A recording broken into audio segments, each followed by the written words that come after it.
বাবাকে নিয়ে হাসপাতালে চিকিৎসকের কাছে নিয়ে যাবে, কিন্তু হাসপাতালে আর বাবাকে নিয়ে যাওয়া হয়নি, এসেছে লাশ হয়ে। বৈষম্য বিরোধী ছাত্র আন্দোলনের ঘটনায় একটি বুলেট নিভিয়ে দেয় এই স্বপ্নবাজ তরুণের জীবন। তার এমন মৃত্যুতে পরিবারে নেমে এসেছে শোকের ছায়া।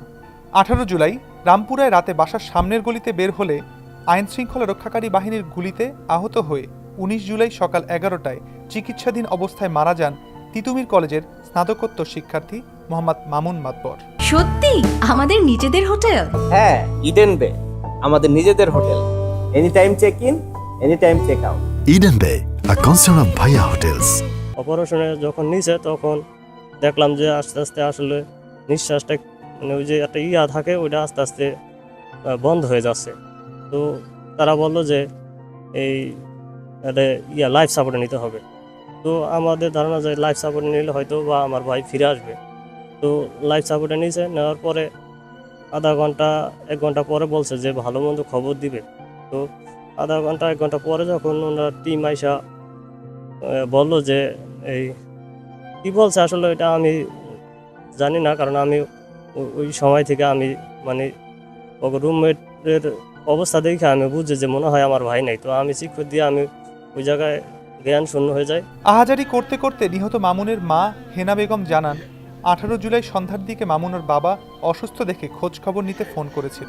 ওর বাবার অবস্থা ভালো না দেখে ঢাকা থেকেই ফোন করেই শরীয়তপুরে একটি হাসপাতালে ডাক্তার দেখানোর জন্য সিরিয়াল রাখে। মামুন মাতবর 4 ভাইয়ের মধ্যে সবার ছোট।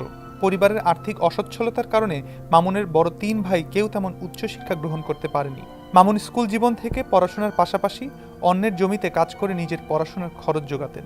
ছোটবেলা থেকেই মেধাবী ছিল, ছাত্র ভালো ছিল এবং পড়ালেখা শরীয়তপুর শেষ করে চলে যায় ঢাকা পড়ালেখা করতে, এবং এর মাঝখানে একটা চাকরিও করে, চাকরি করে এই সংসার চালায়, সুন্দরভাবে চলতেছিল।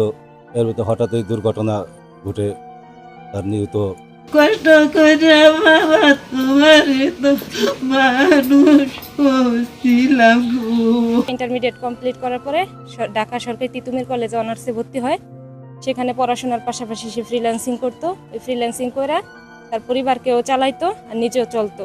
তাই চাষি কষ্ট যাও এই জীবনে করছি, আমরা নিয়ে একবার ব্যাংকের কামে লাগাইছি, মানে ওইখানে বিভিন্ন ধরনের কতই আমগুলো গালাপ করতো। আর ওই বইনকে কইতো, বই না আমি খারাইছি, তোরা কষ্ট যতক্ষণ করছো তখন বাড়ির মধ্যে আমি একলাই আছি, আমি একলাই 100 গো করতে পারবো, আমি পড়ে লেখা এই কারণে মানুষ হয়েছি। ছোটবেলা থেকেই ভীষণ মেধাবী এই কৃষক পরিবারের ছেলেটি। তার স্বপ্ন ছিল আকাশ ছোঁয়া। তার স্বপ্ন যে অধরাই রয়ে গেল। বুলেটের আঘাতে নিভে গেল তার জীবন প্রদীপ। শরীয়তপুর থেকে সোহাগ খান সুজনের পাঠানো তথ্যচিত্রে